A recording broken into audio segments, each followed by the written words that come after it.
Welcome to the Free Cities podcast. My name is Timothy Allen, and this is the official podcast of the Free Cities Foundation.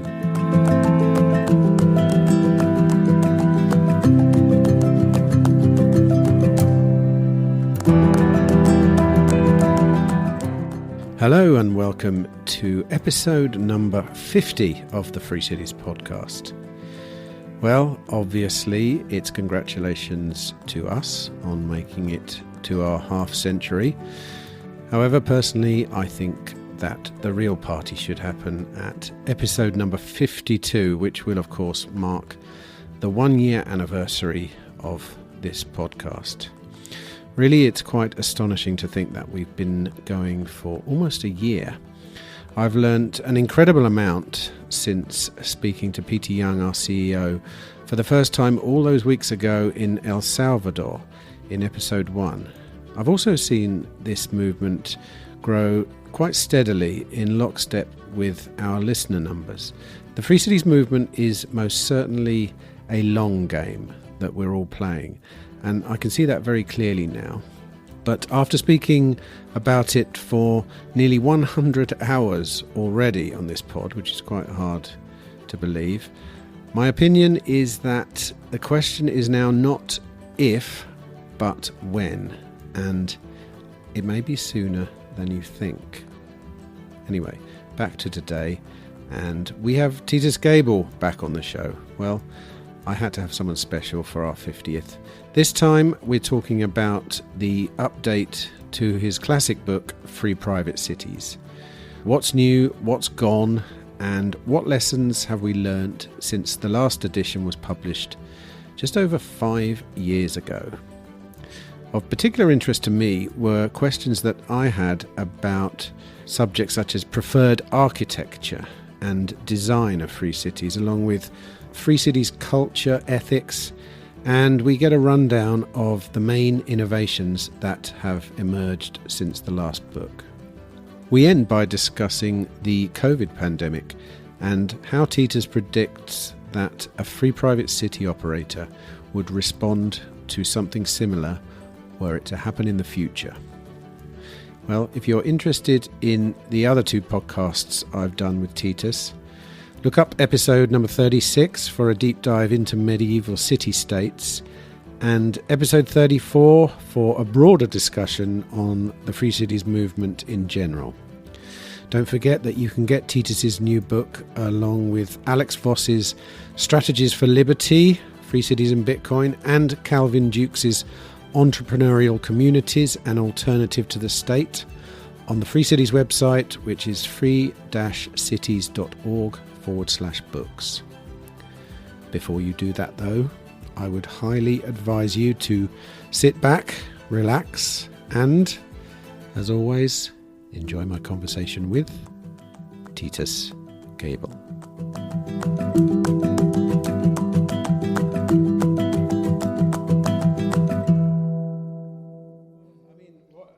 It's fascinating. And actually, there's a couple of things that I've noticed that I'm really interested to hear your opinions on.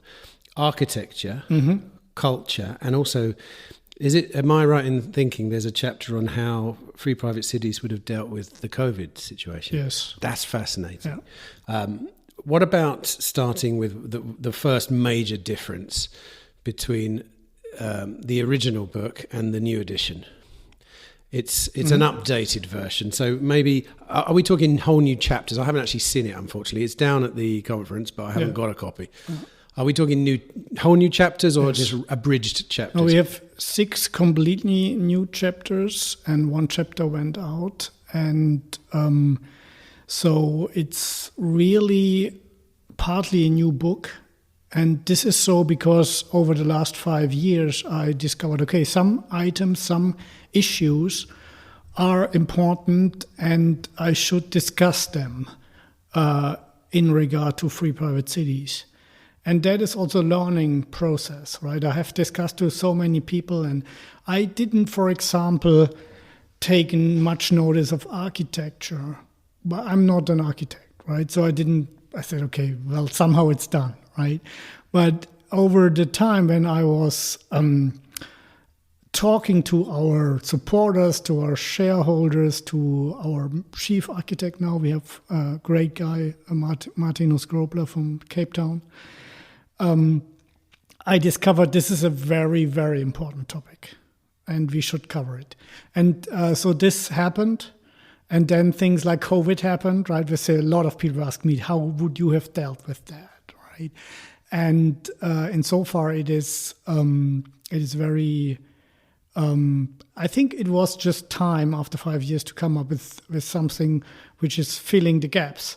So I have not only overworked the book and here and there's an additional interesting idea or some things that were redundant have been cut out. But again, there are 6 completely new chapters because the world has developed. So, for example, we have first experience in Honduras with other special zone projects, with even NEOM, Liberland, Seasteading. This has all only happened really in the last years. So I thought that is something that should go into the book, and especially since I was involved in Honduras, and so much shit has been told about that project. I said, okay, let's put some things right.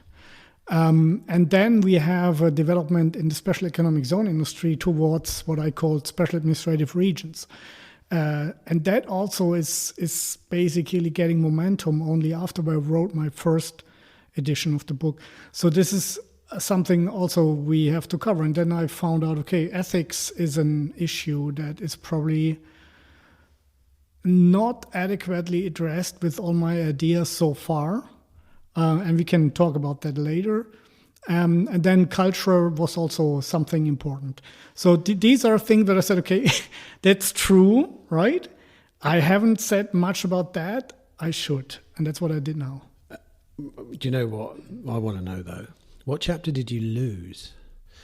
Like, what that's interesting. Yeah, something obviously isn't as important as you thought. Yeah, I left the chapter with the 3 different, how could the world look like in the future, because it was partly redundant. So because I had already said how would a free private city look in the future, and that was cut out, and some other points were cut out which were not directly linked with the topic. Why? Because otherwise the book would have too voluminous. But I think as it is now, right, it's really, if you want to get involved in that sector and want to know about the ideas behind it or want to start your own project, I think now you have it all.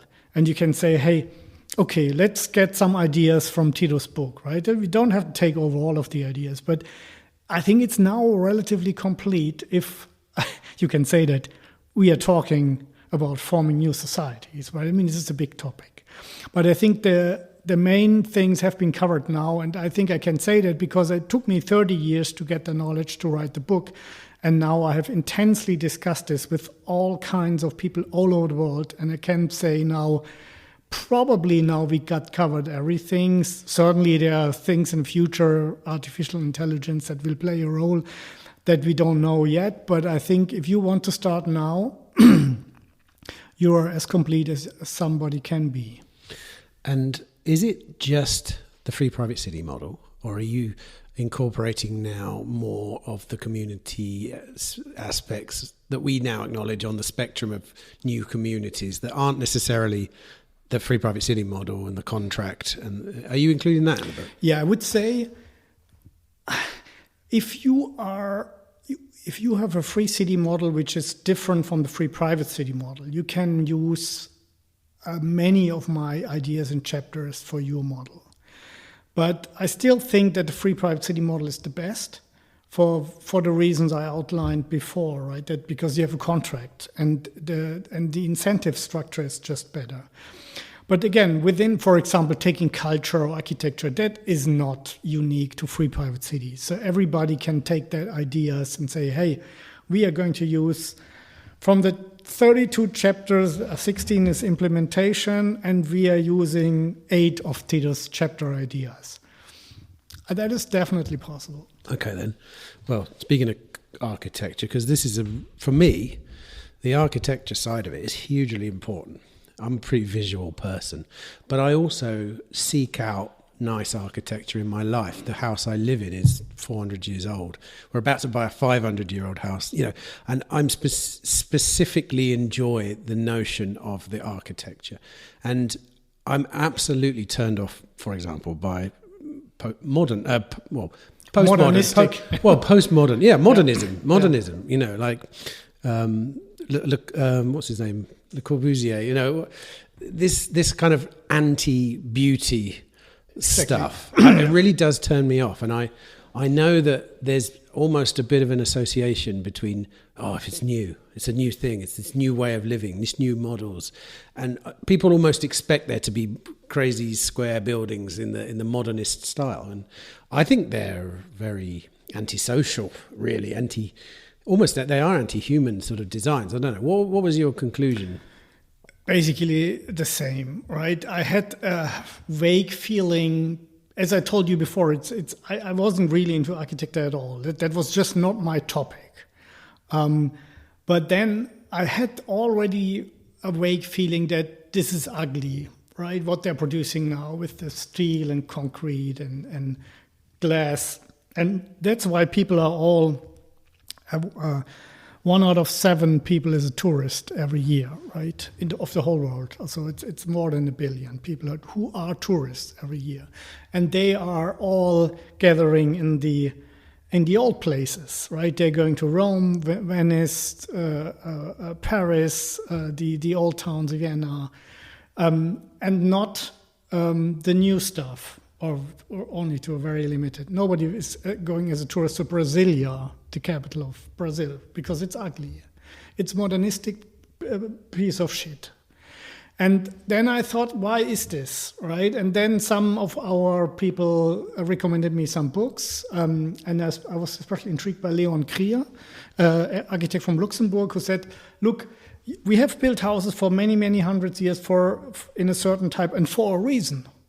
It was not only function, it was also beauty, because people need beauty. And then suddenly some people come up in the 1920s and say it's only function, and then they were even getting, I think that relates with the art, development in art, and drawing pictures, that it's boring to draw nice pictures, so let's make ugly ones. And then that has now developed into something where I tell all my friends, if you think this is art, then consider, my view is, if a 12-year-old can reproduce it, it's not art. It's just a piece of shit. And this is still my view. And the same is true with architecture. If you really want to create something that people like living in, people like looking at, and that is probably still there in 200 or 300 years, it will probably rather look like the people have built around 1900s. Look here in Prague. We are currently in Prague, the old town, right? Everybody likes that. And that is 1800, 1900, around that era. So, and compare that what is built after the war today, but people don't like it, right? It's just true. And so I said, hey, we have to take this into consideration for our free private city models.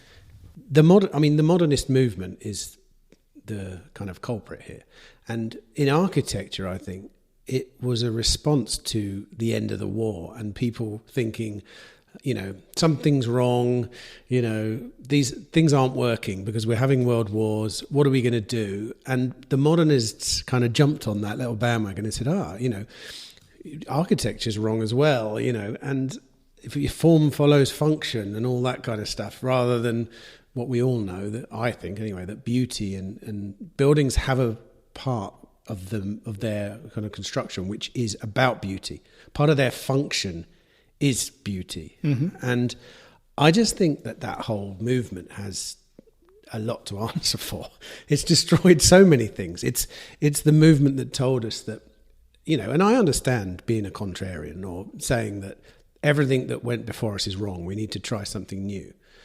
But in the case of modernism, it was like, they went against, I think, human nature. Yes. And it's not relevant to do that. That's just being a contrarian. You know? And I found out when studying this and discussing that this is related to our other topics. And one of the topics that I make is that we should really not master plan the whole city. This is against our ideas that people should be free to choose what they prefer.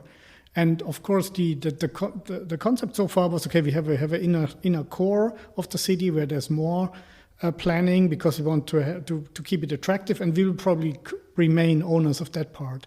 But the more you go to the outside, the more people can do what they want. So and I found out now that in architecture, and especially with modernism, it was more a fancy idea of the elites, right? People never like that. It's only elite idea.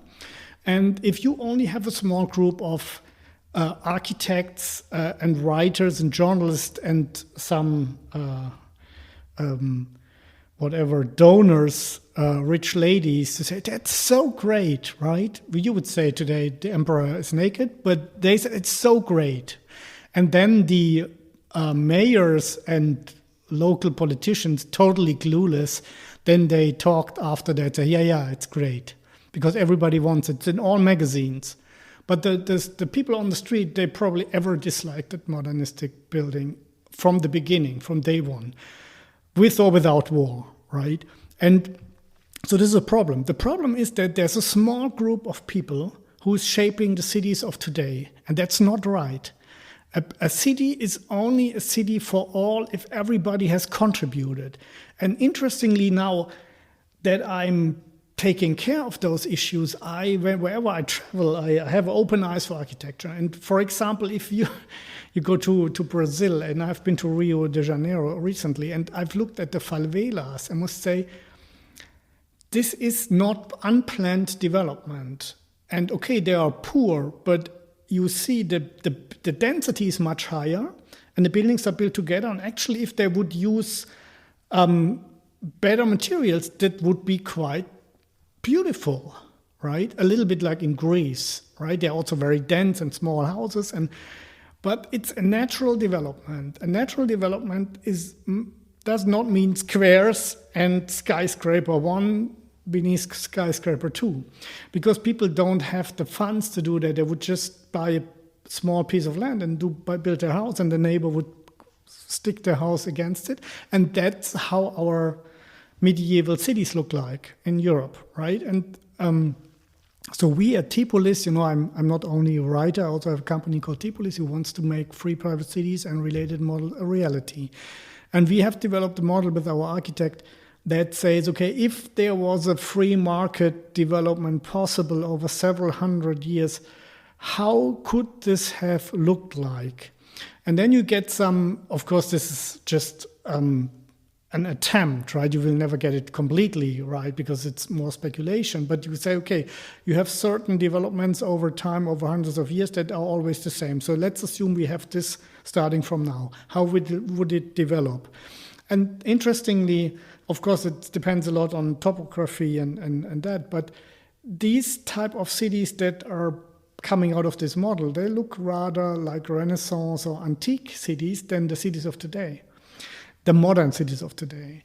And so that is something which makes perfect sense to me, because the moment you leave people decide their own city, they will not come up with big quarters, right? We will still have that is a real estate developer saying, this is my idea, how it should look like. And if he make his modernistic quarter and people want to live there, I have no problem with that. But I think that is not going to happen. That is only going to happen in some areas, but the majority of people, they prefer beautiful buildings. What about the actual layout of the city then? What conclusions did you come to with an architect? Are we talking squares? Are we talking long boulevards? Are we what? Okay, not totally straight roads all the time, because this is boring, and you feel better if it's a bit windy, right? But we have a model. This is Look, if we create free private cities, we're starting from scratch. Why? Because we want 100% voluntary consent. That's why we have to start from scratch, because you never get this in an existing city. And one of the ideas, there's a marina or even a port, and from this port there's an access toward the main place, the main plaza, or piazza, as the Italians say. That is the only really straight road. This is our main angle, main axis of the city. And more or less the idea that cities look like that and you can recognize them. But from there, it's more or less using existing paths. That is also what happened in history. And making some planning. Okay, the main roads are here, and then within those some roads, and here could be an airport, and there could be a port, and you keep the access free, and maybe here's the industrial zone. But other than that, we would not micromanage master plan into the details, other than maybe saying maximum 5 stories or something. What about zoning? It's a bit of a bugbear. A lot of people hate the idea. Yeah, I think there is some zoning necessary because of conflicts of interest between heavy industries, heavy noise and emissions, and living quarters. But otherwise, it's absolutely, I think, not a problem to mix commercial and living. So we would really do a very limited zoning, just separating the heavy industries with noise and other emissions from the rest of the town. But this is more or less all. With regards to style of building, I don't know how much, how deeply you studied this, but how much does it work out cheaper or more expensive than knocking up a box with windows on it? I would imagine that that's quite an important factor, and I would say it's a lot more expensive to build a beautiful looking building. But correct me if I'm wrong. Is it? Not necessarily. It's certainly more expensive than just living in a container, right? That's I concede that. But skyscrapers are mostly not really cheaper, because the higher you build, the more expensive it is for all the static and all the stability and all these issues. So I think it's a bit more expensive than just building like they built in the East Bloc, a bit more expensive than they built here in the East Bloc, this boxes, right? But it's not as expensive as, or probably about the same as, the modernistic buildings with a lot of steel and a lot of glass and all that. But it depends also on the regional materials that are available. And insofar our concepts, they differ a bit from where you are and which part of the world. And building upwards, not a fan above 5 stories, did you say? Yeah, there will be some buildings higher, but I think, and I'm a little bit influenced by the city of Munich, they came up with that 5 or 6 stories, and that worked out quite well. And one of the other ideas that is related to that is that if you have, say, a square of 2 or 3 square kilometers with 20,000-30,000 people, then you do not start building skyscrapers and let people commute in and out from their sleeping towns, right? But you rather duplicate the same structure. And that's what they did in Munich. So you have a lot of a kind of a polycentric growth, right? You have here a small kind of city, here a small city, but it's a city quarter. City quarter here, city quarter there, and they have all their own central focus points. And some are more specialized in museums, and some more in whatever, bars and restaurants. And that is my idea, because otherwise you get this development, what you can see from the plane. Yeah? It's incredible car traffic. That's at least how I now use the landing phase of my plane. I say, okay, let's look at the architecture. And what we see is where the airports are, these are the outskirts. And you very often have developments where one house looks as the other, hundreds, right? There's not even a restaurant or supermarket. It's just sleeping town or sleeping village. This is ugly.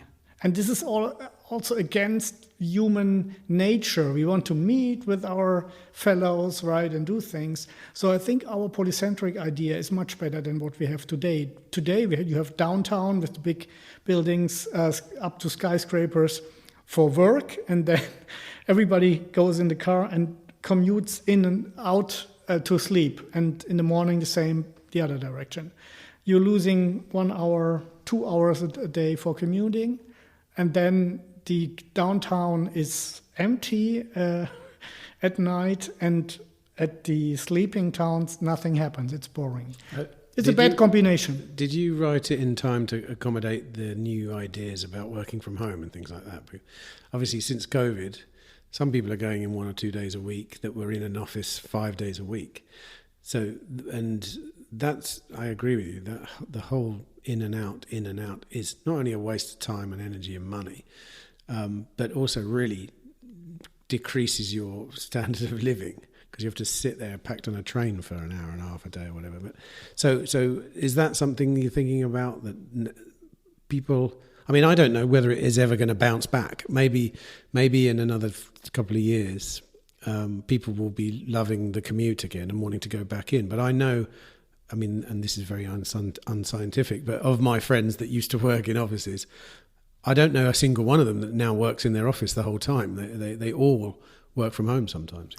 Yeah, I think this is a trend that will not be stopped. It will rather be that people have to be in office 1 or 2 days a week, because it's also important to have contact to your fellow workers. But it also depends a bit what you are doing, right? I think what Elon Musk say, you come back to the factory and to the office, or you look for another job. Did they though? Did people go back? I don't know, but I think it's some functions, as you said, academics, and if you are really just a desktop worker, it doesn't play a big role where you're doing your work. But for others, more management-oriented positions, it's important to meet people face by face. So I touched that. It can help us, because the problem with, if you're creating a new city is, well, where are the jobs coming from, right? As you have to basically find an anchor tenant, production factory or whatever, so that you have a critical mass of jobs that justifies for people to move to the city. Not so if they are remote workers. So, and that's why the digital nomads also were the first to settle in Prospera in Honduras, right? Because for them it's easy. It doesn't play a role where they are. And that plays in our hands, because we can say, okay, we are creating an optimal environment from a legal, but also from an activity standpoint. And people say, oh, then I come, because I have my job. I take my job with me. So this is definitely a support to our case. But I don't think that the whole world will eventually work from home. There must presumably then be quite a bit of crossover between that aspect and culture, which is one of the other new chapters. What is Free Cities culture? I mean, I certainly couldn't put my finger on it. I mean, here now at the Free Cities conference, there is a massive spectrum of culture as far as I'm concerned. What's your take on it? Yeah, there is a Free Cities culture coming into existence. But my point was rather that we have to take care of a cultural offer. So normally there was nobody taking care of that, because it was just happening from itself, but it took hundreds of years, right? We don't have that time. And what we can see is that holiday resorts are more or less boring, right? If you have one restaurant and then sometimes there's a band playing. So if we want to create really cities, and that is the idea of free cities or free private cities, then we need to push this a bit. And we can do this in two or in several ways. One is that we just hire cultural artists or organizing football tournaments or whatever with all the other communities that are nearby. That also gives us a good relationship to them, or a better one. And then you have today so many people who have been cancelled for wrong speech even artists, many of them, or famous professors. You can invite all them, hey, hold a lecture, or you can invite the artist to come, right? So we can offer you a safe haven as a free private city for an independent thinking artist who is cancelled by the mainstream. Even in Western countries, you know, this is happening more and more by the day. And this is a chance for us. And then you have to take care that a local culture is coming into existence. And that means people, we are not hiring bands as a free private cities operator, but we can say there's a venue. You can hire it for cheap money in the beginning until something has established. And we would say it's allowed to have live music there in this part of the town or whatever. And so you push a bit this cultural thing, because otherwise it just takes too long to develop by itself. That's at least my thinking. And then on the other hand, which goes more into your question, is, there is a kind of a free city culture, and we have developing, and we have had this book contest where we were asking people how the life in free private cities could look like if we had free private cities. And more than 100 people all over the world were sending in their short stories. And I think the best 20 of them made it into the book Road to Liberty by the Free Cities Foundation. And I especially liked the story of Sebastian Grell, which was the winning story, where he describes a city where each quarter was populated by, he called them the tech achievers, then the empirists, then the nature lovers. And so every quarter had their own architecture, they had their own culture, they had their own ideas, and even some people were living a second life in one of the other quarters. And I like the idea, because this is exactly what we want to create.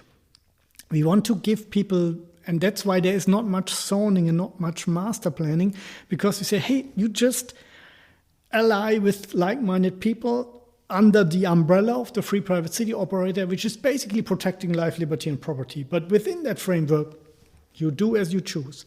And then this is going to happen. I'm relatively sure that like-minded people will find together.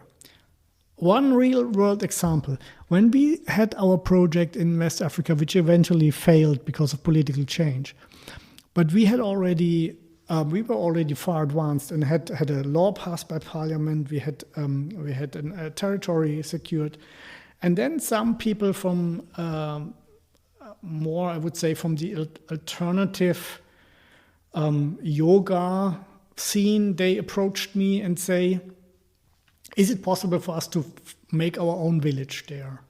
We have the same type of people. We want to do our things, living in harmony with nature, a lot of wood and all these meditation and yoga. But I said, this is not a problem at all. We have enough space. You form your village there, and as long as you sign the contract and respect the rules, you do your own thing there. And that can happen. What's interesting is I had a conversation this morning with, they're called Regen Tribe. They're here speaking, and they're very much into regenerative neighbourhoods, they call them. Mm-hmm. But they certainly come from that world. What they said that was interesting was, and I don't know whether you've ever thought about this before, but when you look at the evolution of many cities, what you notice, because this happened to me where I lived in London, Shoreditch was a part of London which was basically falling into disrepair. At one point, because rents were cheap, the artists moved in. And then over a process of 25 years, it turned into one of the most expensive places to live, because whatever it is about artists and making things cool, and then, so there is an evolutionary cycle to these kind of things, and I don't know whether it's good or bad. I could argue that it's probably not necessarily good, because what actually ends up happening is people just buy the lifestyle in inverted commas, and then obviously it's not real anymore. It's not real. It's a mimic. It's a fake version of that original thing. So does that happen in free private cities, or is because you have to let the thing happen, don't you? Yes, we don't know, Tim. This is something we cannot plan, and we do not want to plan.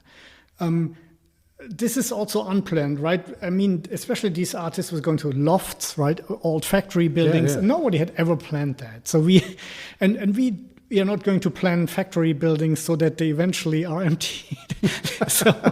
And we are not going to plan them anyhow, right? These are the factory owners, the landowners. They will do that.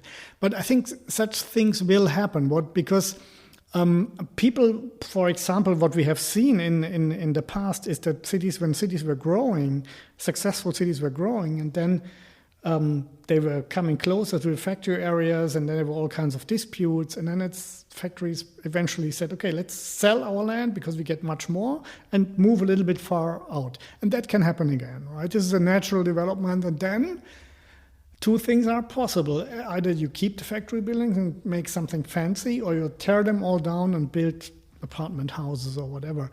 So that is really something we don't know. We also don't. Let me make another example. Gibraltar was once interesting when I thought, okay, what is the best place in Europe to settle? Eventually, I thought it's Monaco, but Gibraltar was in the choice. And they made a lot of regulation that is business friendly in a particular way, and it turned out that Gibraltar became the mecca of the gambling industry, online gaming and all that. Nobody planned that, right? It was just developing, and because they had the best regulatory things, and other people, probably they wanted to attract other industries, but it turned out that was the thing. And that is often the case with city planning, that people think, okay, now I'm the big guru and my ideas should prevail, and then this master planning is a kind of totalitarian order, right? And we want exactly the opposite. We want that people decide for themselves. So we are making very limited planning, but that also means we cannot foresee the future, and we don't want that. It's too many parameters in our world. We cannot just tell you, okay, what's going to happen. What about you on a personal let it level? happen. On a personal level, if you say Monaco was run like that, and over the next few years, a community of heavy metal musicians moved in next door, presumably that's going to piss you off. Like what are the rules you can lay down? Like it wouldn't necessarily piss me off, because I was a hardcore band drummer for many years, hardcore punk and stuff like that. What about the guy now who's banging the drums every night? Yeah, but this is indeed a problem, and this is a noise issue, and this is something which we call emissions, technical term, right? And you have the right to some tranquility, some silence. That is part of your property. And if it's violated, you can enforce that. And that is why some zoning is necessary. So what happened in today's world would also happen in our free private city. If you have a heavy metal band and want to make your training exercises and probing, all that, you do that in the area where the heavy industry is. Heavy metal district. Heavy metal, heavy industry. Brilliant. Okay. Another one of your titles that you just mentioned earlier was ethics. Mm-hmm. We're talking about the ethics of free private cities. Yeah. What? Okay. So this was a gap that was in discussion, because it's something that people say, yeah, this classical liberal or libertarian thing, this is all good, but it's not enough to keep a society over a long period of time. It's just not enough, right? You have to add some religion or some moral or ethics foundation to make this happen. And I think there's some truth to that, but on the other hand, that is not a function of the original liberalism. And that was Ludwig von Mises said that. The classical liberalism, or what we today would say libertarianism, that is enabling more wealth and more freedom. But if these are good things, that is not the decision, right? It could be that the society says we don't want that. We want to live poor, but in closer contact to nature. And that's their decision. And that is a voluntary cooperation. And there's nobody on the outside who can say, I condemn this. As long as cooperation is voluntary, there's absolutely nothing that can be said against it. And unless people can leave, right? So what we have here is, for example, a free private city that has a society that enables a very large economic and personal freedom. But the people decide, because they're so wealthy, let's stop making babies. We don't want children any longer. What happens? Well, unless they're immortal, they die out, right? And the other group that is more whatever, right, but more totalitarian, but they say it's our duty to reproduce, they will prevail, right? So I said, okay, that is a good point. And so we should maybe put some, let's say, ethical guidelines that can be given to our children that have proven over time. And the family is one of them. Right? I'm not disclosing my recommendations here because it can, even a free private city, it can only be recommendations. We will not force anybody to any ethics. But like good clothing, I said, if we are dressing well, or if a relatively large group of influential people is dressing well, then others will copy that. And it's a bit the same with ethics, right? If you say, hey, you shouldn't marry, start a family, because then you're living in the past, future, and present at the same time. You should honor your parents for that reason. You should help the people who deserve it and the people who cannot help themselves. And there are some rules that are necessary for a society to be stable over a long period of time. Over a short period of time, you don't need them. But for a long period of time, you need them. And they have to be transported to the next generation. And that is because we are talking about, I think the two of us, we have discussed Venice, right? Yes. 1,100 years of existence, independent existence. Yes. Well, to remain for 1,100 years, it's not enough to have freedom of contract. Let's put it that way. There's no thought of baking in the ethics to the contract, then. So to speak. In a way, it is, because for example, what is the basic of the contract is the golden rule, right? You do not unto others what you don't want them to do to you, and then you have the reciprocity that all rights, they are also my rights are also your rights. So I have not more rights and you don't have less rights. So I'm on equal footing. So this is incorporated or baked into the contract in a way. So you have this, I would say, golden rule, reciprocity, non-aggression principle is already in there. And so you're covering already a lot. But I think it was not enough for the long term. And again, you might see this differently. But I put a chapter in the book, and I made even a proposal for 15 rules. And then you can, again, say, okay, no, we don't need that. Or maybe he's not so wrong here, maybe. So I think this is and will ever be a subject to discussion.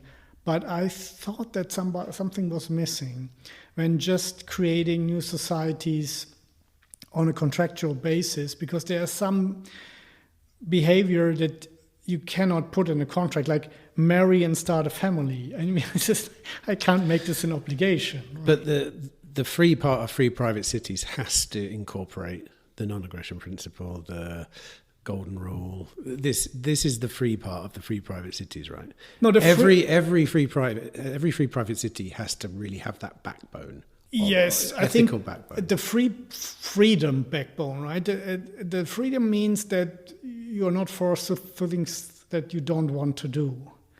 And that means you cannot force others to do that. So that is automatically a given. And if you are violating that principle, which means putting force upon others, you're breaking the contract and we will kick you out.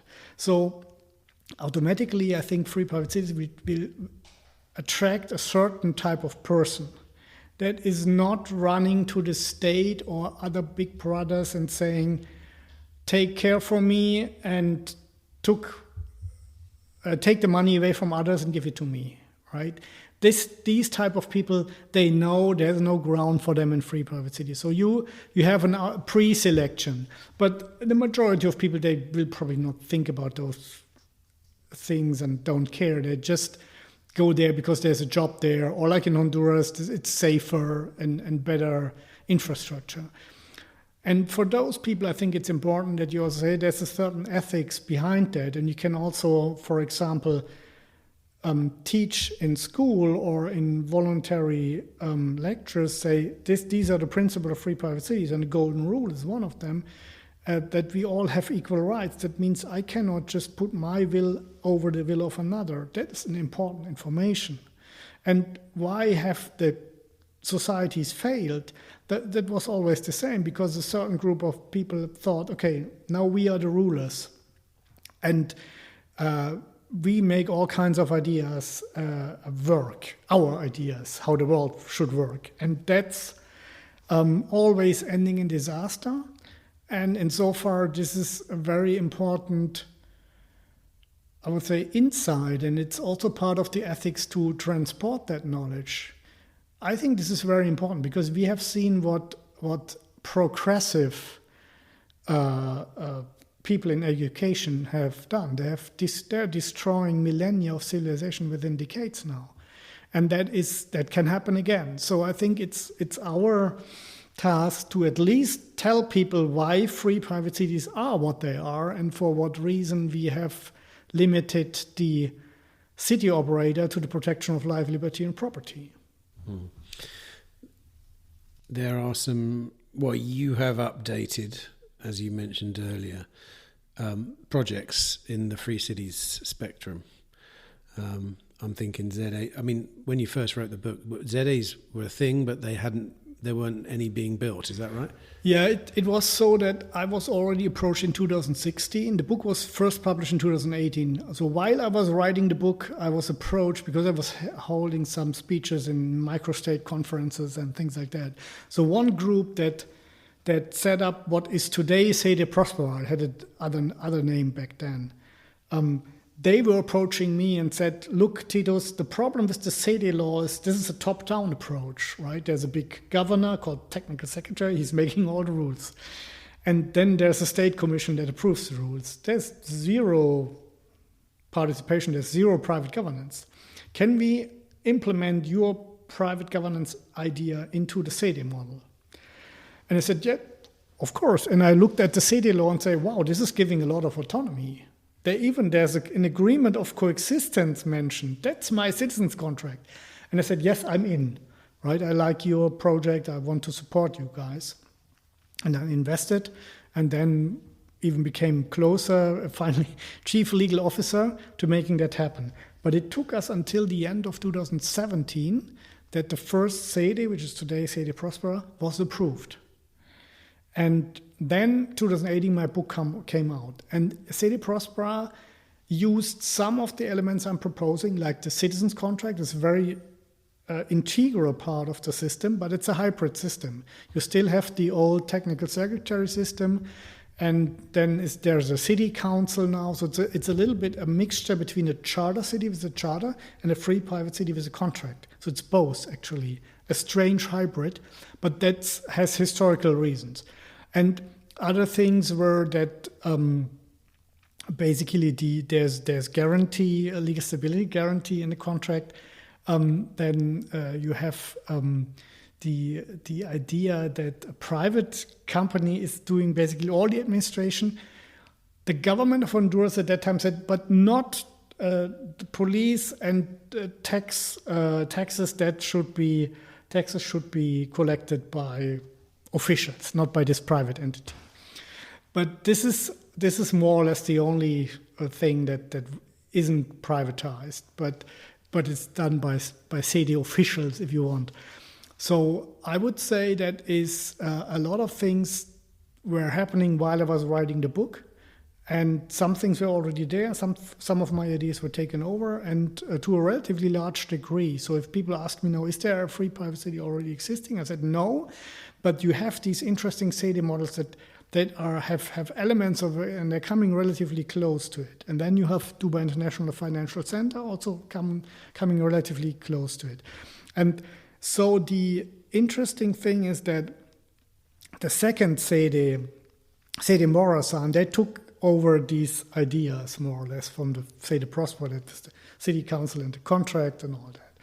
And only the third Sede, they made something completely different and said, let's just say the law of Delaware is applicable, and that's it. But they are only it's a one company Sede. They're only producing, I think, seafood or something for export. So the interesting thing is that while I was writing the book, these things were unfolding in the real world. And now we have had a second Sede type of autonomy in this West African country that unfortunately failed. But there are a lot of other groups, including my company, discussing with several governments now at the same time. So if you ask me, will it happen? I say, yeah, eventually it's unstoppable. It's unstoppable. Even if you say it's not exactly a free private city, but the idea that there's a private company governing a special zone on behalf of the government, of the host nation, and they give people a contract, I think this is not stoppable. I think when I was talking to Andreas in Montenegro, he was talking about the fact that the next big part of this process will be economic zones turning into places where people can live in the economic zones. Is that fair to say? It's the next obvious evolution. It is, because it's already in place, and it's easy to imagine. I think when you're talking to governments about these kind of things, it's just one thing to say, let's go from naught to free private city. It's a much easier thing to say, look, you've got this zone where they make their own rules. So why can't some of the people live there? Because so far the governments wrote in their laws that people should not live there. Of course, but why? Everybody can see that it's working much better in their country. No, but you're right.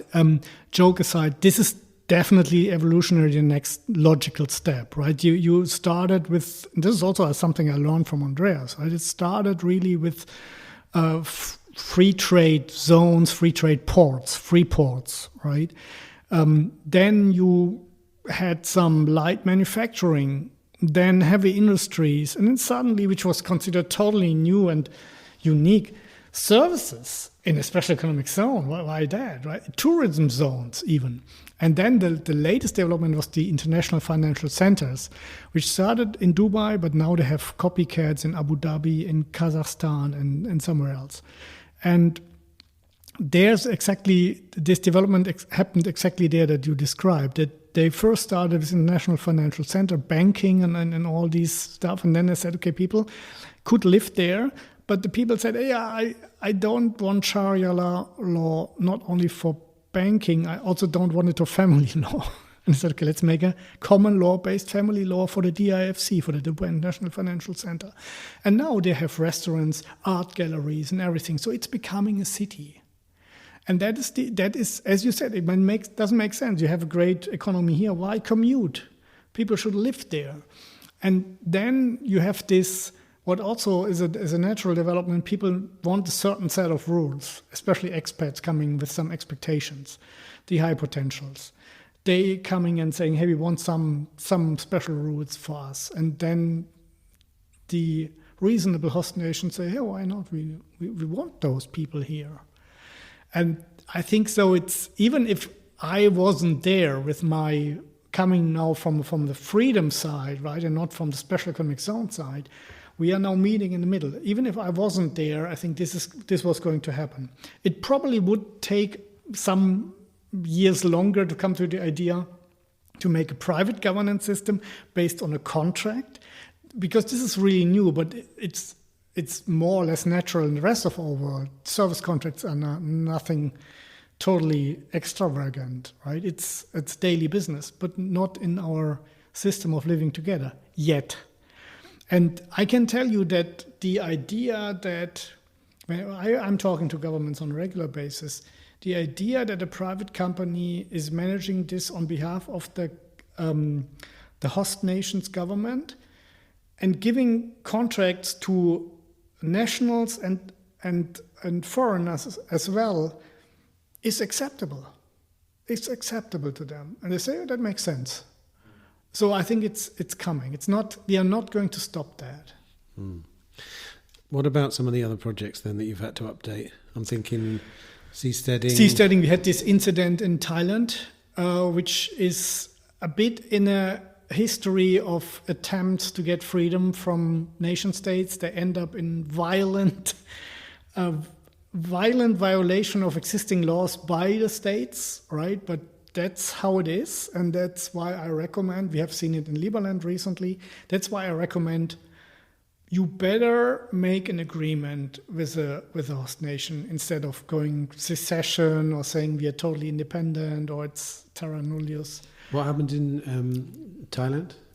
Yeah, the seasteaders, the first seasteader, Chad Elvatkovsky, with the first product of Ocean Builders, a seastead was anchored outside of the 12-mile zone of Thailand. Right. And from time to time they got food from the mainland, but they lived there for a couple of months. And suddenly then the Thai Navy said, that's treason, it's against sovereignty, and they claimed it was inside their territorial borders.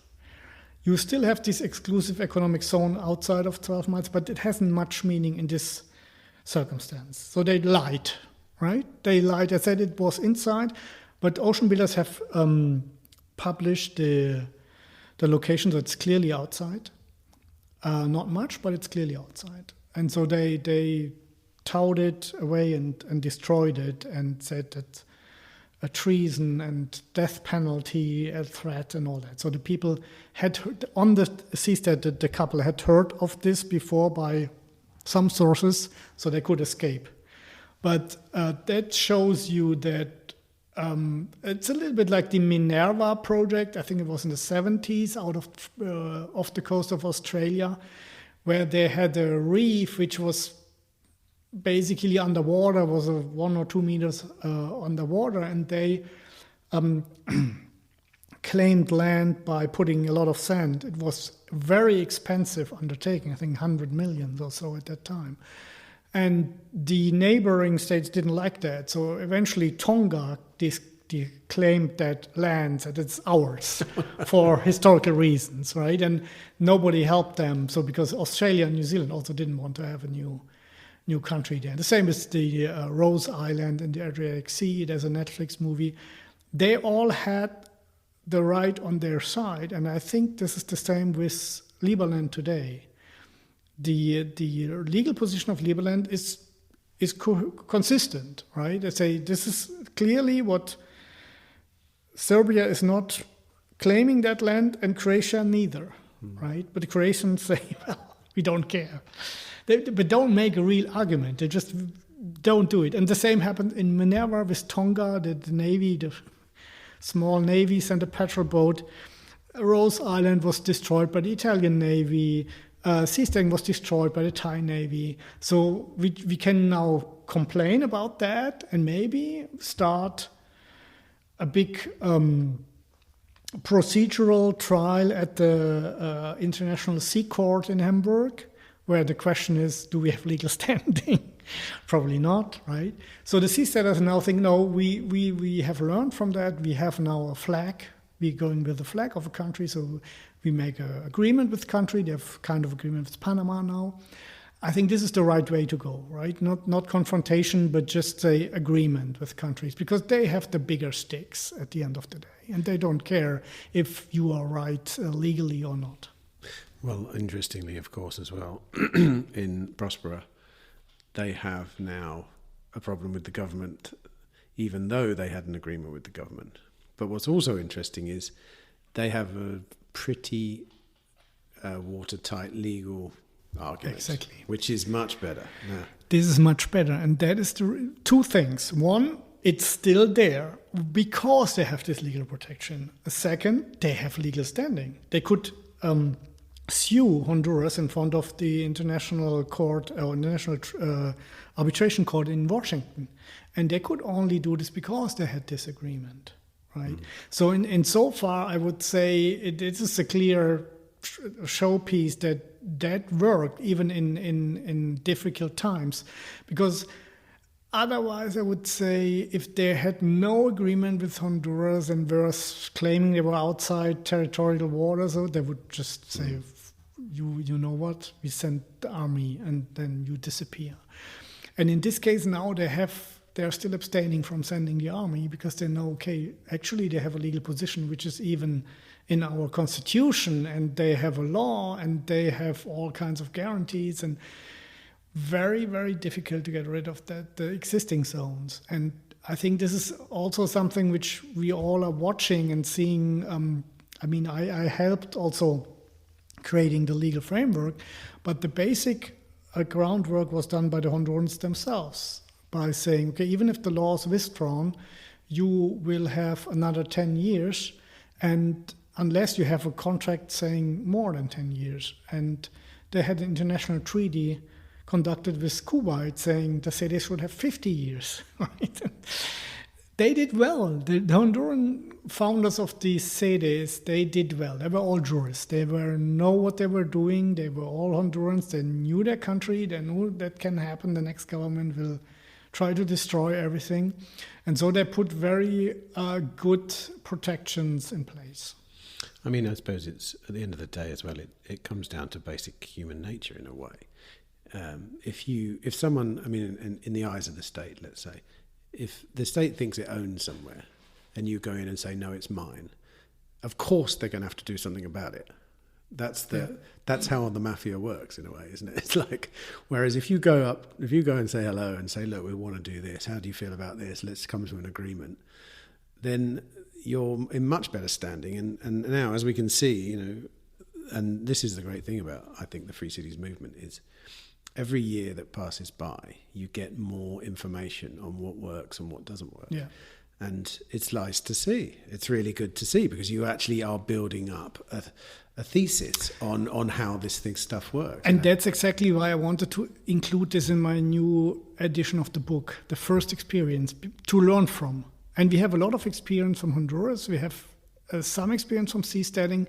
We have Liberland. We have even NEOM, these state-driven projects. Which is that? This is the Saudi Arabia. This is huge. They sell it as the biggest project in the world today. It's as huge as Belgium. Hold on a minute. How have I not heard about this? How do you say that? Neom. It's called NEOM. So originally the idea was of this new crown prince, right, who's now the new ruler. He said, let's create a part of Saudi Arabia which has more liberal rules so that we can really make something. It should be totally open to business and innovation and totally sustainable and all these things. And that, for me, said, okay, they want to compete with Dubai and the other stuff, and that is only good for us. Yeah? If governments compete for you, that is the subtitle of my book. That's happening here. But then, obviously, they get some backlash against the conservatives in Saudi Arabia. And so until today, you have not heard what exactly their rules are. I know that behind the scenes, they're struggling. The conservative and the more open, modern people in Saudi Arabia are struggling about what should be the rules of this thing, right? Should you be stoned to death for adultery or not? Probably not very attractive if they keep it, but that is their choice. But they have immense firepower, financial firepower. They have huge portions of land. Then have this rather dystopian idea about the line, the city. Right. Yeah. This is one part of it, but they have so much space. There's only one part of it. I didn't realise the line was part of it. The line is part of it. Right. But this is a very interesting project because we can see if they carve out a piece of their country to create something new, it's okay, then let's do it in other countries as well. And then this time we do it in the free private city model because it's working better than the dystopian line, right? But we will see. I mean, this is very, very interesting. Therefore, I put it in my book, and I didn't make too much about it because I'm not an insider, but it's also interesting to watch it from the outside. And I think what we will see is that more and more things will be tried out. And then, as you said, we can learn from that. The learning curve will be steep. And people who are born today or in 5 years' time, for them it's like Bitcoin is normal. and such free cities are normal. And that is a good thing. Right? I think what's interesting about the fact that that's happening in Saudi Arabia is it's one thing to have an economic zone in a country that's already, the zone it's not that different from the country, it's just some legislation. But in Saudi, you've got a very strict hardline culture, let's say. I'm not even sure it's a culture, like the guy's in charge, basically. So if you create, obviously, theoretically, if they create a more liberal place, it'll drain, you would imagine, in the end, it'll just drain all the people from the...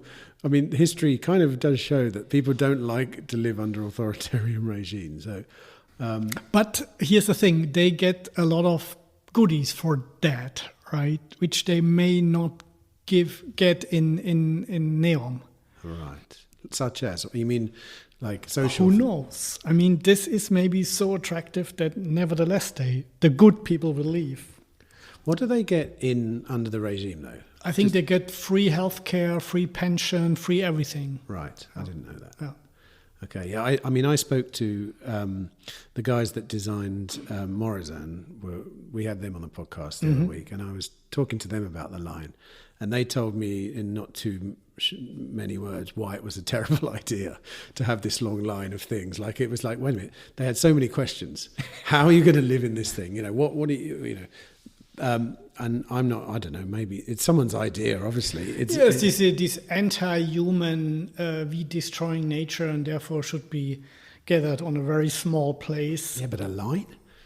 Like, it's kilometers long. Yeah, as well. The idea is, there's a video, and the idea, I think you have all amenities within 10 minutes of your part of the line, right? And then you have a train going through the whole line, and then you can go to the airport or things like that. But who lives, like, if you think about life, who lives in a line? People live like, they go out from themselves. Exactly. That's why we have developed. I think the mistake in this thinking, it's again a modernist thing, is that we are destroying nature, right? No, we are creating our environment. That's what we always have done. We are part of nature. And it is so. And if you think that nature should be here and humans should be there, that's not how our world works. And that is the mistake of the line conception. But I say let the market decide. They want to attract 9 million people. Yeah, let's see if they get more than 9,000. One of the problems in Saudi Arabia, though, is living with nature is not an easy task in Saudi Arabia. It's very hot. It's sandy. There's not a lot of, arguably, how would you design a place to live in the middle of the desert? It might look something like, I suppose, Dubai. Yeah, but look, if you have cheap energy, you can make it an oasis. You can make it very green. Yeah. Look at parts of Dubai. You can, and especially Saudis, they love this extravagant things. And they have mountains too, right? They even want to create a ski resort. Create a ski resort? In Neom. How? Oh, you mean under... They have some high mountains where it's obviously some snow there. Really? From time to time. God, I didn't know that. In Saudi has snow-capped mountains. Yeah, or at least it's so cold that you can produce snow. I thought you meant they would put a lid on it. I'd put a lid on the mountain and create a microclimate. I wouldn't be surprised. I mean, Dubai also has a ski resort. Exactly. Right? But, I mean... For me, the most interesting question is not design or architecture or skiing. It's the legal system, and we have even made a request, saying we want to relocate our headquarters to your place. What is the legal framework? We can't say yet. So that's a problem. They're starting building without having. I wouldn't come if this weren't clear. Do you know anything about who's paying for it and how they're going to get the money back? Is it purely the family with all they have allocated several billions, and I think it's the state of Saudi Arabia. And do you know why? Purely because they want to... Because the new leader, I think, has seen that what we are telling all the time, it's too difficult to change a whole country. But if you carve out a small area, it's easier. They can't do small things in Saudi Arabia, so they carved out Belgium size. But it's smaller than the rest of the country. And they say, let's, and I think he's a reasonable guy. He said, okay, what I want to do a kind of Singapore, it's not working because this is not working with our culture, but let's create this small city type or smaller thing, and there we will have all kinds of easements and other rules that make a Singapore/Dubai type development possible. I know what you mean about they can't do anything small there.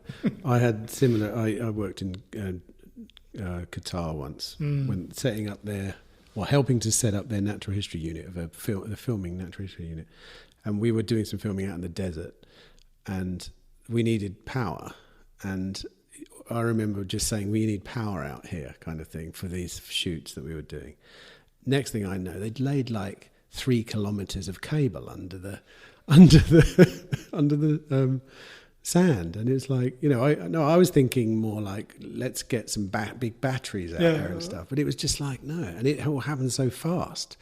It's like, we can do that, we can do that. It's a very different way of thinking, and I think partly because there's a lot of money there. There's absolutely a lot of money, but it's a can-do place in many ways. So. And it's coming from another angle, right? We are basically the small guys who love freedom and say, hey, what can we do? And then there are the guys that have a whole state behind them and a lot of money. And they're coming to the same conclusion, in a way, right? Because they will probably have the idea top down. There will be a governor of NEOM, he will make all the decisions, and there's no other guys participating. But then if our free cities and free private cities are popping up here and there, I tell you, the world will watch. They will say, hey, what they are doing, how they are doing it. Hey, it's not bad. Why not a private company? Things like that will happen naturally. And we are seeing now, we are not merging yet, but I think it will come. And on places on Earth where you probably wouldn't have expected that. On the other hand, you have all kinds of special zones already in the United Arab Emirates. They were one of the pioneers of special economic zones. So it's not so surprising that in this part of the world there's more competition for these zones. And so far, that's the good thing, that the world is not just the West, but it's a big place with all kinds of cultures and all kinds of different backgrounds. So we are pragmatic and opportunistic when it comes to locations for our free private cities, because we have to. Right? Do you think in places like Saudi Arabia, the state is realizing that, are they looking for a way out of their own governance model, or are they looking for a way to just attract business? Is it that people think... I don't know. Maybe it's just to attract business, to become even more known in the world, but maybe it's also an attempt to reform their own society through the back door. Yeah, I do wonder. I mean, I don't know. It's an interesting thought because, I'm offering this to governments and say, in our small zone, when I'm negotiating about that, right, it's always about creating win-win-win. The win is, of course, for us. The other win is for the government, and the third win is for the people, the population of the host nation. So, and I said, look, we can try out new things, and if you like some of those things, why not taking it over for your country? It can be as trivial as a electronic land registry, or blockchain-based transaction proof, or whatever. So you can take it over for free. And this is a bit what I'm already promoting, right? And I think maybe the Crown Prince has had same idea, say, let's try out new things, and if it's successful, we say, hey, why don't we change Saudi Arabia in this or that regard, like they did? I mean, it's a well-known, and I have first-hand experience of this, that many people that live in that part of the world have a particular way of living there, but when they come abroad, their ideals change, let's say. So maybe it's like, well, I would imagine that as someone who was high up in Saudi society, you would know that you can't just change things overnight. You would know that yourself, exactly. Even if you were a reformist. Yeah. Because there is so much ingrained in that system. But you could see something like this certainly as a step in that direction. And if that's what you were after, and we've seen many Middle Eastern countries change drastically in the last sort of in 50 years. And, many of those were on account of somebody high up in one of the families going to study abroad and coming back with new ideas and saying, do you know what, I quite like this, why don't we try this, Yeah, and it's also because these are monarchies, right? They have a long-term horizon and they have a long term to rule. So there's no election coming up in 4 years, so they can make these longer-term projects. So this is one advantage that such societies have. Last question then. We're on a bit of a time. Yeah, we're already over time. Typical. And this is a really interesting one because I've thought myself about this one a number of times, and it's a very difficult question to answer because you're basically trying to think what would most people think is the right thing to do, I would imagine. And that is, how do you deal with the situation we had during the pandemic? Do you lock down? Do you not lock down? Do you say to everyone, look, this is what it is? Do you incorporate it in the contract? Probably from now on, it's the kind of thing you probably would incorporate in a contract because we've all seen it happen in real life. So how would a free private city deal with the idea of a pandemic? Yeah, it's in the contract would be a clause that in case of a danger from external or force majeure, there could be special measures. And even if this clause wasn't there, if my obligation as a contractual city operator is protection of life, liberty, and property, then people would sue me if I wouldn't do anything if there was a threat, right? And then you have a relatively established mechanism how this works, which is a proportionality principle. You say, okay, first, is there a risk, right? Like COVID pandemic. First, is there a risk? It wasn't sure. In 2020, probably answer yes. Yeah? It seems so people in Italy are all dying and on the cruise ships dying more than usual. So probably we have a problem here. And then the next question is, what you do, has this really the effect of, is this effective? Is it useful, right? If I have a mask mandate and then I know it doesn't help me, it's useless. So I wouldn't be justified to do that. And then third is is it proportional? It's a balancing. Do I do more damage than good with these measures? And these are classical legal techniques when it comes to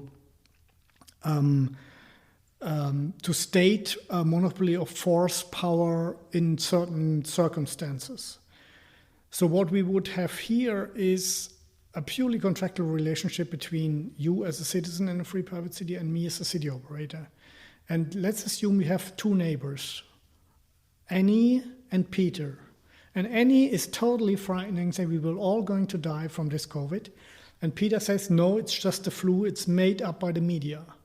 Do nothing. She said, lock down everything. And he says, do nothing. So people would sue me both. They can, because they have contracts, right?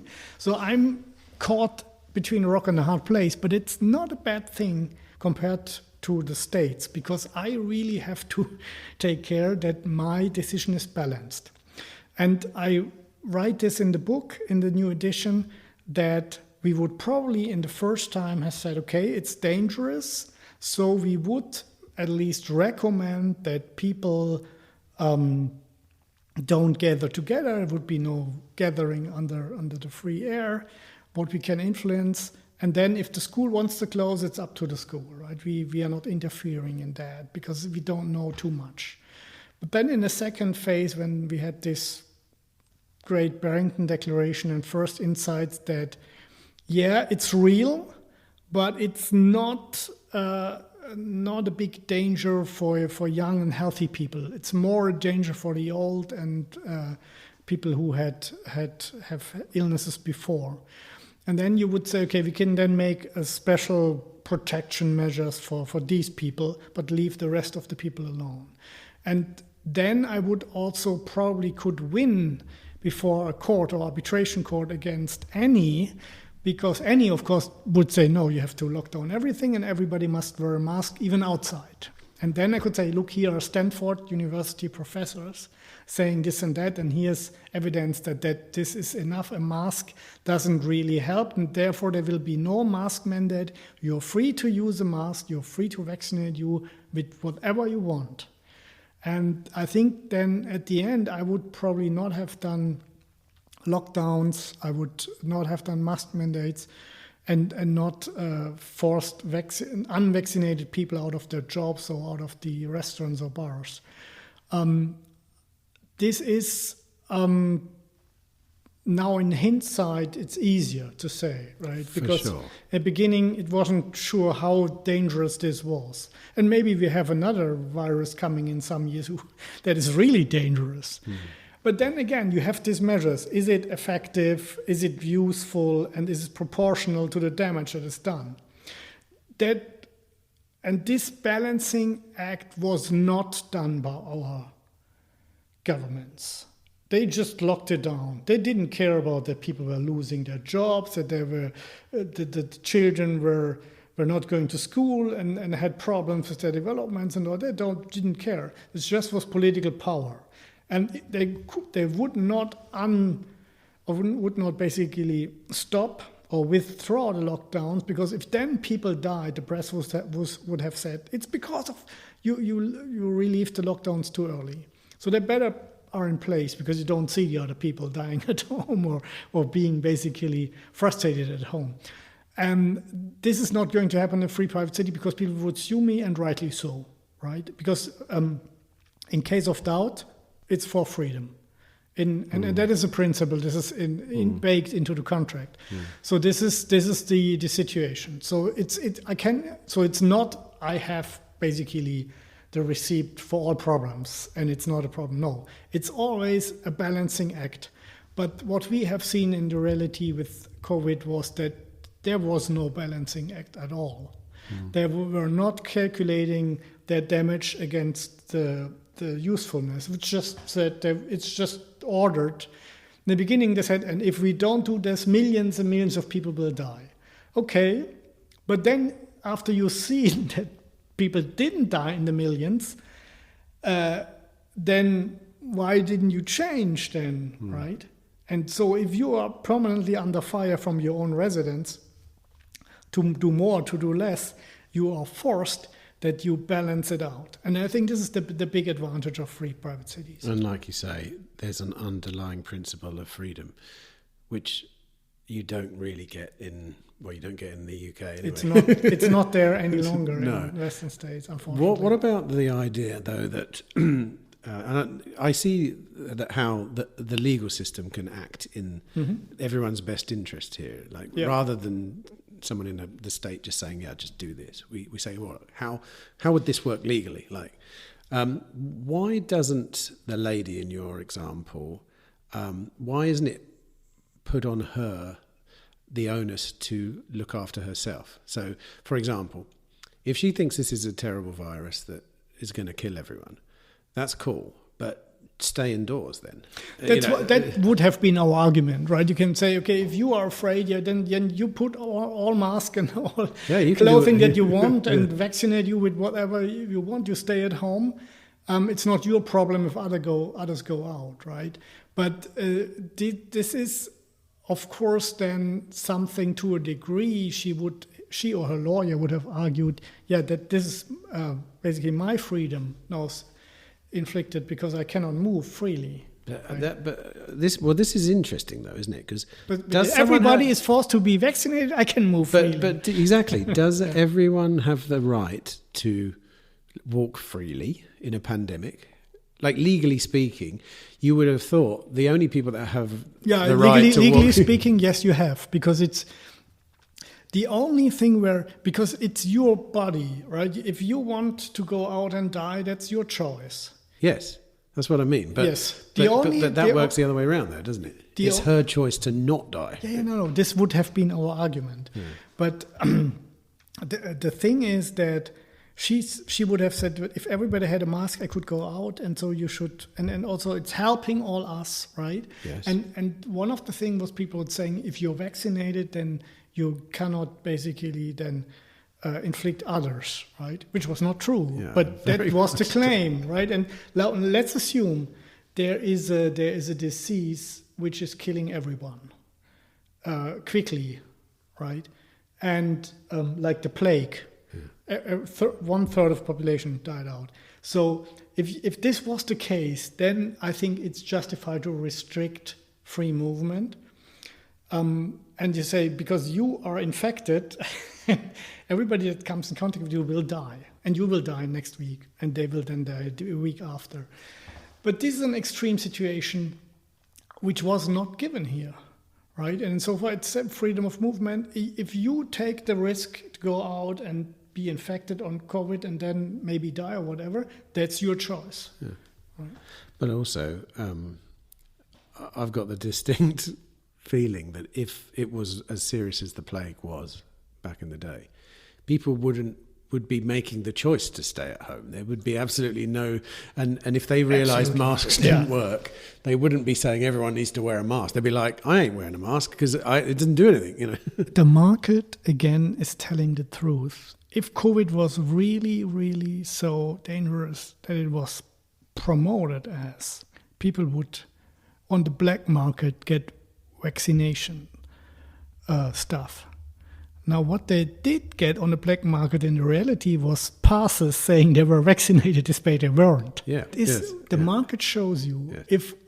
If there was a real danger, people would pay a lot of money to get the vaccination. Yes, yeah. Now people paid a lot of money to get a vaccination passport without being vaccinated. Yeah, yeah. The market shows you that there was no real danger. No, it's interesting. It's interesting. I too wonder if the next time there's a pandemic, which I don't even know why I'm saying that, because it's not as if pandemics are just, going to be coming all the time. But it would be ironic if it actually did really kill a lot of people. I know, and we were all like, oh, don't worry about it this time. It's going to be fine. And then, and the other thing is that a pandemic that is so deadly that it's immediately killing, that is not spreading a lot, right? Because people are dying too quickly. So it's very difficult to understand that it's more the disease, and then you die after several months. These things are dangerous then, indeed.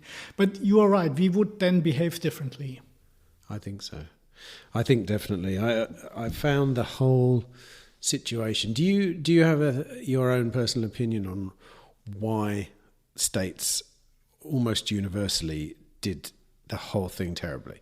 And I think I told you this experience I had before, which was after the pandemic. Well, sort of at the back end of the pandemic. I run expeditions in my other life, and we had an expedition going out to Mongolia. It was the first time anyone could travel, so we were like, cool, let's do it. They had fewer restrictions. And we had a policy, we put in place a policy. No one obviously signed anything, but I just said, look, our policy is we are not considering this as a deadly thing anymore, because we know it's not, especially if you're fit and healthy and young, which everyone was. But we'll deal with every situation as it comes, right? And what actually happened in reality, because someone actually did get COVID on the trip, because we were testing. Mm-hmm. Someone got a sniffly nose, and I said, look, what we're going to do is we're going to test so that we know. And we had one person on the trip who was very neurotically against getting COVID. And I ended up, as the leader, accommodating them, even though everyone else was cool with it. Because what happened was, everyone was cool and didn't really care, because they didn't care to try and impose that we did nothing about it, even though that was probably the correct thing to do. But the person that was neurotic about it ended up dictating to the whole group. And I've got a feeling that happened a lot in a lot of countries as well, on a macro scale. This is the answer to your question, right? It's only a small minority. And the problem for a politician is he has no clue if this is dangerous or not, right? But he wants to be re-elected. So he has to show activity. And it's much better, and even in wars or crisis, is ideal for politicians, because they can show that they have a reason of existence. They say, no, I'm taking the lead and I'm protecting you, the big protector. And then if he would be a reasonable person saying, no, it's not necessary, like in your group, right? It's not necessary to do those things. Then a small minority would just cry, yeah, people are dying because of you, and the press would love that. And then another problem, all countries around you are doing the same thing. Yeah. So this is a big pressure which is reinforcing itself. That's a problem. It's a real problem, and it's thank God a handful of countries have done differently, like Sweden. So we can now compare the data, right, for the next time. But this is a problem with politics, and that's why I also hope that with a big, I would say, portfolio or of free cities, we can escape that pressure to do everything the same like all other countries do it. Well, obviously as well, contracts will solve that exact thing. And because in my case, I was in a situation where I had to make a decision, and I knew that the majority didn't care, but the minority did. And the minority were going to kick up a real stink for the majority if we didn't just go along with them. And I think that's a very common political situation as well. But yeah, if I had a contract that everyone signed. Yeah, and this is the good thing. You can always say, hey, in the contract says I'm not obliged to do that. You need a third party. I, as an operator, can say, I would love to do the same as you, host nation, but I can't because of the contracts, right? It's a little bit like this crypto signal that we say it's basically end-to-end encrypted, and even the operator cannot get into that. It's a little bit the same with our contracts. I can say, I cannot change the contract. I'm sorry. I would like to do the same lockdowns as you, host nation, but unfortunately, the contracts doesn't allow me. It's taking out the human element of the decision making after the point of making the decision. Political pressure by being loud and running to the journalists. And which is, So why hasn't this happened in the past? Why haven't people done this in the past? Because you could have had contracts. Yeah, I think in the past there wasn't a situation that all countries in the world would basically behave the same, right? Because they were not so connected with each other. No, I mean the contracts. Like, why is it that the idea of a contract with the city provider, say, in a city situation, why did that not arise already? I think because they were always coming from that ruler, and the ruler is then replaced by the second level autocrats, which were then the traders and the businessmen and the people and the guilds in the cities, right? And they took then power, and over time more and more people could have a say in that. There are some areas where you have those contractual systems, like with the pirates, the official pirates. They were mandated by the crown to rob Spanish ships on a contractual basis. They had some rights and had to give back some of the robbed materials and or transfer to the crown. Then you had in the wagon tracks in the Wild West, they were all based on contracts. Few people know that. They were completely based on what happened if you want to leave the track, and what's happening. Sorry, the wagon trails. The wagon trails. So the settlers who were going west had a bunch of rules that were. They had that each wagon trail had a contractual system. What kind of things though? What were the contracts for? What? For what is your duties and obligations and your rights. For example, you can leave the group under certain circumstances and then you get paid some money back, and you have to follow the leader of the trail for certain areas, and this is your property and there's common property, and in case of attack you have to behave like this and that. That's interesting, because it's not a the free private city idea in its modern incarnation is not a result of the times we live in, is it? Contracts have been around for a while, and I suppose you could argue that digitization is certainly streamlining it all, because an event, in another 50 years, it would be very streamlined, Yeah, I think the the problem is that we are coming from another world since thousands and thousands of years, that there's a ruler and we have to obey. And the only thing we managed, because it was so powerful and successful over such a long period of time, that we have now just said, hey, let's replace the ruler by an elected ruler, right? This is the only innovation we managed.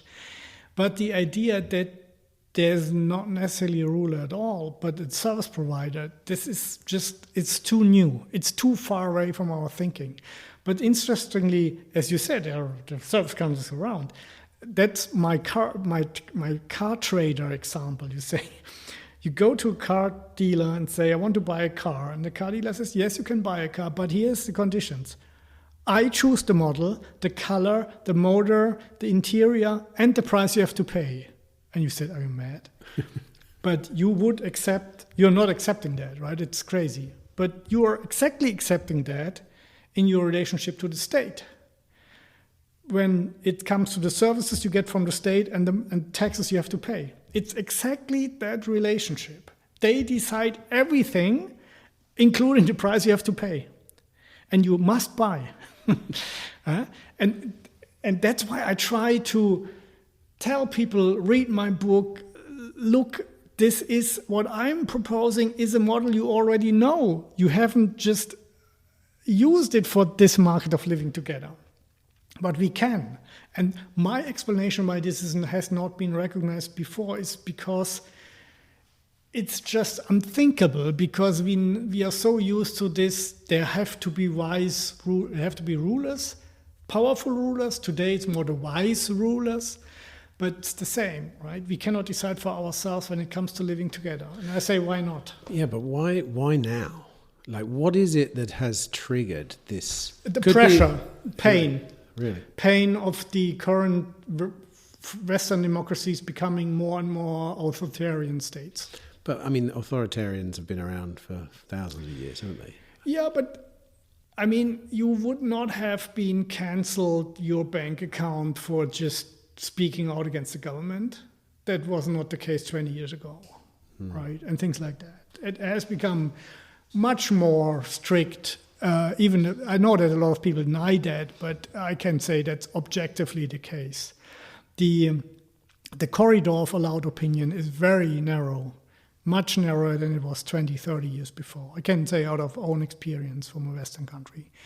And insofar, this is now a high time. It is, and it's high time we went to dinner as well, I believe. So. Thank you once again, Titus, for gracing our ears with your words. Another great episode, and I look forward to your speaking in a couple of days, I should imagine, at the conference. Really looking forward to that one. Last year was great, but I'm really genuinely excited this year because there are some really, not only are there more projects than ever before, but there are more working examples of things that have actually happened. And that's what I find the most fascinating. That's what I find the most exciting, is piecing together this playbook, basically, because it's really I've been listening to people talk about free cities now for almost a year.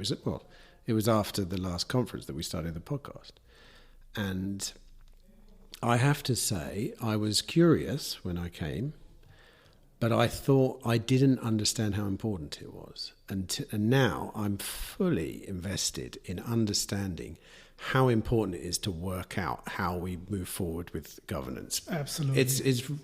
And I'm surprised at myself, actually, because I didn't think that would happen. And obviously in some part that's thanks to you, so thanks for that.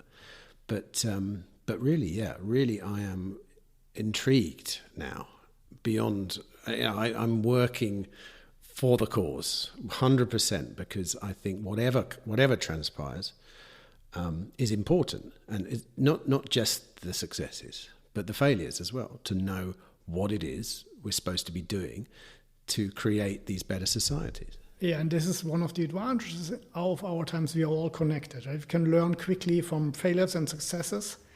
We can bring people together. I'm happy that for the first time the new Free State project in New Hampshire is also there and presenting. So we can really, I'm sure after the conference everybody will go home and say, wow, that is exciting and didn't know that before, right? I'm curious about the Liberstad project in Norway, which I haven't heard live ever before, right? I knew about them, but very interesting. Very interesting. Great. Well, look forward to speaking to you next time, whatever that is. Let's hope when next time we speak, we've got even more projects to talk about. But hopefully. Thanks for talking again. Thank you very much. My pleasure.